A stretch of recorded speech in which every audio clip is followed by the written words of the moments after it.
नमस्कार, आप देख रहे हैं नमो भारत न्यूज। आपके साथ मैं हूं तुषार शर्मा। दोस्तों, यदि आप यहां पर यह सोच कर आए हैं कि आपको इस खबर में बहुत ज्यादा मसाला मिलने वाला है, तो यह खबर दोस्तों आपके लिए नहीं हुई। यह खबर बहुत ज्यादा संवेदनशील है। आपको बता दूं, यदि आप यहां पर मजे लेने आए हैं तो आप तुरंत इस खबर से बाहर हो सकते हैं। यदि दोस्तों आप अगर अपने बच्चों की चिंता करते हो तो यह खबर आपके लिए हुई। आपको बता दूं कि किस तरह से आए दिन रोजाना बच्चों को लेकर तमाम बातें सामने आती रहती है, किस तरह से बच्चों को प्रताड़ित किया जा रहा है। हालांकि सरकार ने इन तमाम मुद्दों के लिए एक सख्त कानून बनाए हैं, मगर दोस्तों आपको बता दूं कि कानून का पालन करने वालों को भी नहीं मालूम है कि अपराध क्या है और क्या नहीं। दोस्तों, आज का ये समय है कि हर माँ बाप को अपने बच्चों को सबसे पहले उन्हें यह बताना चाहिए कि आखिर बैड टच क्या होता है और गुड टच क्या होता है। इसलिए आप उन्हें न सिर्फ इसके बारे में बताइए, बल्कि उन्हें प्रैक्टिकल रूप में उन्हें समझाने की कोशिश कीजिए ताकि वो आसानी से समझ सके। आपको बता दें, बच्चों को बताइए कि अगर घर के अलावा कहीं भी आपके कोई भी कपड़ों से छेड़छाड़ करता है तो ये चीज़ गलत होती है। घर पर भी कोई क्लीनिंग के लिए आपके कपड़े खोलता है तो मना कर दीजिए। बच्चों को बताइए कि जिस तरह से आप किसी जानवर को टच करते हैं और उसे बुरा लगता है और वो आपके ऊपर चिल्लाता है या काटता है, तो आपको भी वैसा ही विरोध करना चाहिए। बच्चों को बताइए कि अगर कोई बैड टच करता है या कोई गलत हरकत करता है तो तुरंत आप अपने मम्मी पापा को जरूर बताइए। साथ ही उस वक्त वहां पर चिल्लाना शुरू कर दीजिए। जी हाँ दोस्तों, किस तरह से आप देख रहे हैं, इसे लेकर दोस्तों एक बेहद सबसे बड़ी खबर सामने आ रही है। क्या है पूरा मामला, ये मैं आपको बताऊंगा दोस्तों। उससे पहले आप सीधे कमेंट बॉक्स में लिखिए कि बच्चों को लेकर तमाम बातें सामने आती रहती हैं, उसके मद्देनजर रखते हुए आपके जहन में क्या विचार आते हैं, ये आप हमें नीचे दिए गए कमेंट बॉक्स में लिखकर जरूर बताइए। और साथ ही इस वीडियो को ज्यादा से ज्यादा आप लोग शेयर कीजिए। तो बिना समय को गवाए हम शुरू कर रहे हैं। आपको बता दूं कि बाल यौन अपराध संरक्षण अधिनियम के तहत यौन हमले की अपनी व्याख्या के लिए आलोचना का सामना कर रही बंबई उच्च न्यायालय की न्यायाधीश ने हाल ही में 2 अन्य मामलों में अपने फैसले में नाबालिग लड़कियों के साथ दुष्कर्म के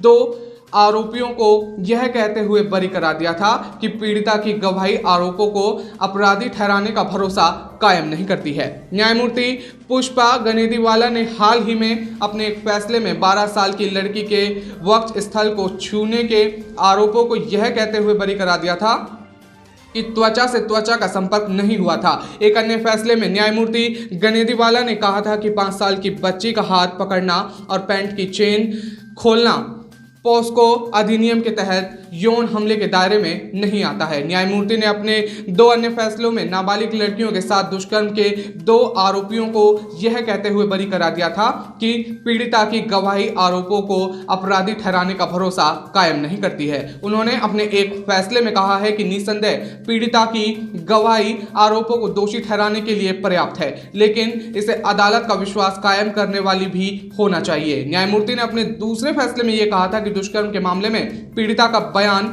आपराधिक जिम्मेदारी तय करने के लिए पर्याप्त है, लेकिन इस मामले में पीड़िता की गवाही के स्तर को देखते हुए अपीलकर्ता को 10 वर्ष के लिए सलाखों के पीछे भेजना घोर अन्याय होगा। जनवरी 14 और 15 को सुनाए गए अपने फैसलों में उन्होंने प्रश्न किया था कि कैसे अकेले व्यक्ति पीड़िता को चुप करा सकता है, दोनों को निर्वस्त्र करा सकता है और बिना किसी प्रतिकार के दुष्कर्म करा सकता है।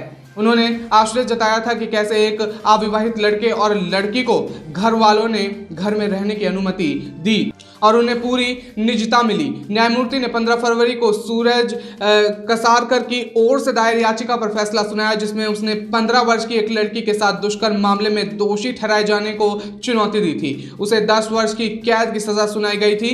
अभियोजन का यह मामला जुलाई 2013 का है। कासकार ने लड़की के घर में घुसकर उससे दुष्कर्म किया था। आरोपी ने अपनी याचिका में कहा था कि उसके ओर से लड़के के बीच सहमति के संबंध थे। आपको बता दूं कि जब लड़की की मां और उनके संबंधों के बारे में पता चला तो उन्होंने उसके खिलाफ शिकायत दर्ज कराई थी। आपको बता दें कि न्यायमूर्ति ने आरोपी को बरी करते हुए यह कह दिया था कि कथित जबरन यौन संबंध का प्रत्येक सामान्य आचरण के संबंध में विश्वास योग्य नहीं है। न्यायमूर्ति ने 14 जनवरी को जिस मामले में अपना फैसला सुनाया वह जागेश्वर कवले से जुड़ा है। कवले को 17 साल की एक लड़की से दुष्कर्म के मामले में पॉक्सो और भारतीय दंड सहित अन्य धाराओं के तहत दोषी ठहराया गया था और 10 वर्ष की कैद की सजा भी सुनाई गई थी। आपको बता दें कि किस तरह से अभियोजन के अनुसार आरोपी लड़की को 2 महीने के लिए अपनी बहन के घर ले गया था और उसके साथ अनेक बार संबंध बनाए थे।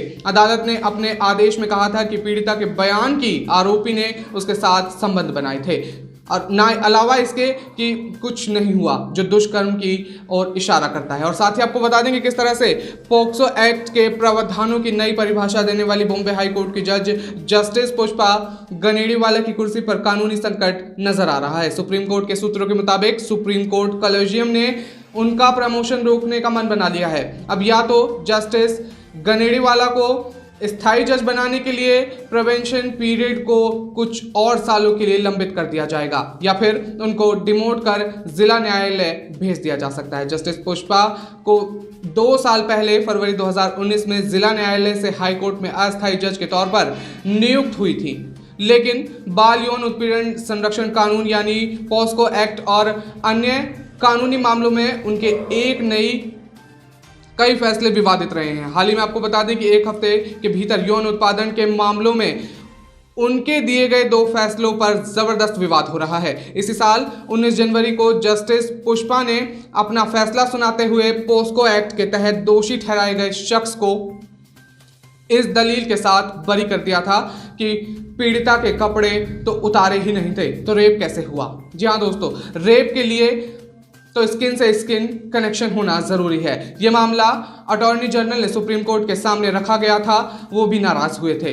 एक और मामले में उन्होंने कहा था कि घटनास्थल पर आरोपी के पैंट की जिप खुला होना पाया जाना इस आरोप को संबंधित नहीं करता, ये रेप नहीं हुआ। दिलचस्प तथ्य तो ये रहे कि 2017 में बॉम्बे हाईकोर्ट कॉलेजियम ने जिला जज पुष्पा को हाई कोर्ट का एडिशनल जज नियुक्त करने की सिफारिश की थी। सुप्रीम कोर्ट कॉलेजियम ने 2018 में उनके सहित 5 नामों पर विचार किया था, लेकिन पुष्पा के फैसलों पर सुई अटक गई। कॉलेजियम ने उनके नाम पर अपना फैसला टालते हुए उनसे कुछ मुद्दे और कुछ फैसलों पर सफाई तलब की थी। जनवरी 2019 में कॉलेजियम ने उनकी जिला न्यायालय से हाई कोर्ट का अतिरिक्त जज नियुक्त करने की सिफारिश की थी।